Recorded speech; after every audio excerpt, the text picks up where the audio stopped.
অনেক সময় আমরা মেম্বার থেকে স্বাধীনভাবে কথা বলতে পারি না।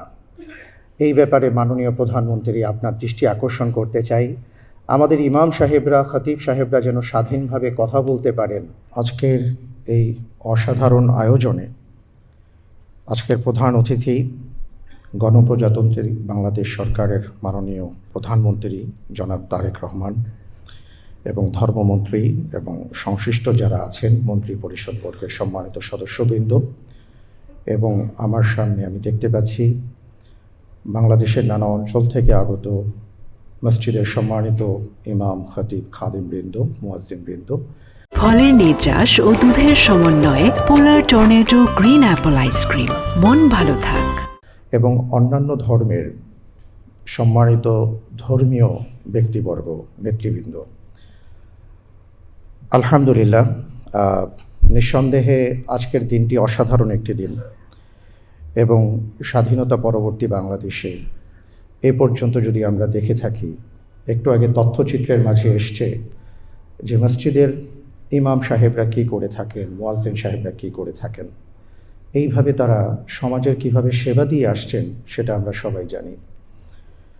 রাসূল সাল্লাল্লাহু আলাইহি ওয়াসাল্লাম মসজিদের ইমামদের যে দায়িত্ব দিয়েছেন, খতিবদের যে দায়িত্ব দিয়েছেন, সেখানে আমি দুটো কথা বলি। আমরা কি বলি আসলে? আমরা মসজিদের মেম্বার থেকে যে কথাগুলো বলি সেটা হলো ইন্নাল্লাযীনা আমানু ওয়া আমিলুস সালিহাত। পবিত্র কোরআন বলেছে, আমি যদি ভালো মুসলিম হতে চাই তাহলে আমাকে ভালো মানুষ হতে হবে।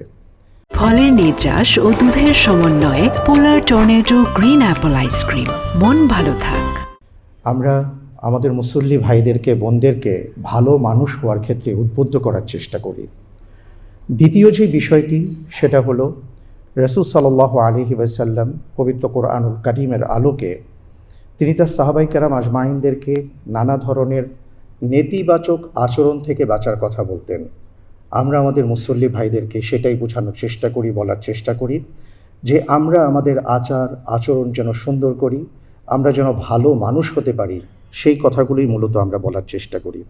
এবং সমাজের সবচেয়ে নিরীহ শ্রেণীর মধ্যে যদি আমরা তাকাই তাহলে দেখব মসজিদের সম্মানিত ইমাম, মুয়াজ্জিন, খাদেমবৃন্দ।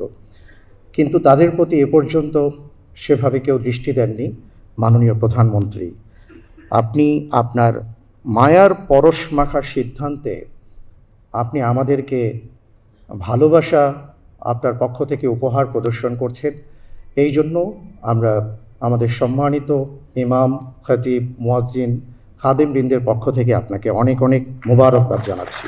পাশাপাশি একটা বিনীত নিবেদন করতে চাই, সেটা হলো বাংলাদেশের প্রেক্ষাপটে আমরা অনেক সময় দেখি মসজিদের মেম্বার থেকে যখন আমরা কোরআন এবং সুন্নাহর আলোকে নীতি নৈতিকতার কথা বলার চেষ্টা করি, অনেক সময় আমরা মেম্বার থেকে স্বাধীনভাবে কথা বলতে পারি না।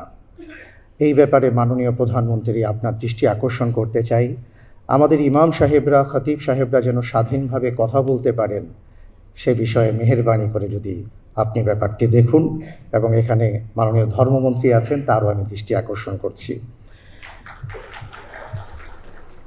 আরেকটি বিষয় বলে আমি আমার আলোচনার ইতি টানতে চাই, সেটি হলো আলহামদুলিল্লাহ, আমাদের মসজিদ কেবল 5 ওয়াক্ত নামাজের জন্য নয়, মসজিদ হলো একটা জীবন্ত মসজিদ।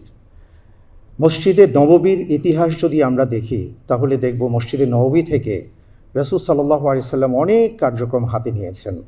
আমি মনে করি বাংলাদেশে যে 2.5 লক্ষ মসজিদ আছে, এখানে যে প্রায় 7-8 লক্ষ মানুষ সম্পৃক্ত আছেন মসজিদের সাথে, আমরা যদি মসজিদের খিদমতের পাশাপাশি আরও সমাজে উন্নয়নমূলক কর্মকাণ্ডে সম্পৃক্ত হতে পারি, বা আমাদেরকে যদি করা হয়, 4 লক্ষ মসজিদ আছে, জাযাকাল্লাহ খায়ের, উনি বলেছেন যে 4 লক্ষ মসজিদের সাথে তাহলে ন্যূনতম 12 লক্ষ মানুষ সম্পৃক্ত আছেন। এই 12 লক্ষ মানুষকে যদি সমাজের উন্নয়নমূলক কর্মকাণ্ডের সাথে আরও বেশি সম্পৃক্ত করা যায়, আমরা তাহলে দেশকে আরও কিছু ভালো কিছু দিতে পারবো ইনশাআল্লাহ।